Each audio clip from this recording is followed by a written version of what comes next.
Instagram లో మనం కొన్ని రీల్స్ అయితే చూస్తూ ఉంటాం అండి. ఇలాంటి ప్రొడక్ట్స్ అయితే మనకు వస్తూ ఉంటాయి కదా. ఇదైతే మనకి స్లైమ్ అనమాట. సో క్లీనింగ్ స్లైమ్ అని చెప్పుకోవచ్చు. సర్ఫ్ వాసన వేస్తుంది అనమాట. సో ఇన్స్టాగ్రామ్ లో ఏంటంటే దీన్ని స్టీరింగ్ తీసేస్తారు కదా, అలాగే వేయడానికి అయితే కాదండి ఇది. సో ఇదైతే ముక్కలు అయిపోతుంది కదా. జస్ట్ మనం దీన్ని కలిపేసి ఇదిగోండి ఇలాంటి సర్ఫేస్లు ఉంటాయి కదా, ఇలాంటి సర్ఫేస్లు నీట్ గా క్లీన్ చేసుకోవడానికి అనమాట. ముందు దీని మీద డస్ట్ ని క్లాత్ తో తుడిచాం అనుకోండి, మనకి అంతా గీతలు అయిపోతుంది. అలా గీతలు అవ్వకుండా ఉండాలంటే దీంతో నీట్ గా క్లీన్ చేసుకోవచ్చు అనమాట.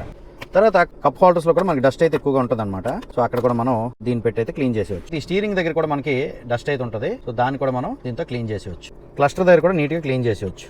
ఏసీ వెంట్స్ దగ్గర, అలాగే ఇక్కడ పేరుకుపోయినటువంటి ఇసుక అంతా కూడా నీట్ క్లీన్ చేయొచ్చు. ఇదిగోండి గేర్ నాబ్ దగ్గర కూడా మనకి మట్టి ఇసుక అయితే ఉంటుంది కదా, అది కూడా క్లీన్ చేయొచ్చు అనమాట. కీబోర్డ్ సందుల్లో ఉన్నటువంటి డస్ట్ నీట్ గా దీంతో అయితే క్లీన్ చేసుకోవచ్చు. మరి వీడియో చూస్తున్నా కానీ లైక్ చేయట్లేదు. సాటిస్ఫాక్టరీ వీడియో కదా, ఒక లైక్ అయితే చేయండి. సో ఇలా క్లీన్ చేసిన తర్వాత మళ్ళీ బాక్స్ లో స్టోర్ చేసేయడం అనండి.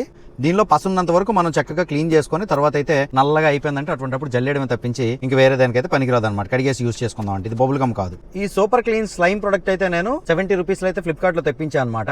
మీకు ఈ ప్రొడక్ట్ కావాలంటే స్క్రీన్ మీద లింక్ ఇచ్చాను, మీరైతే చెక్ చేయండి. ఆల్రెడీ మీకు అర్థమైపోయి ఉంటుంది రీల్ ఎవరికి షేర్ చేయాలి.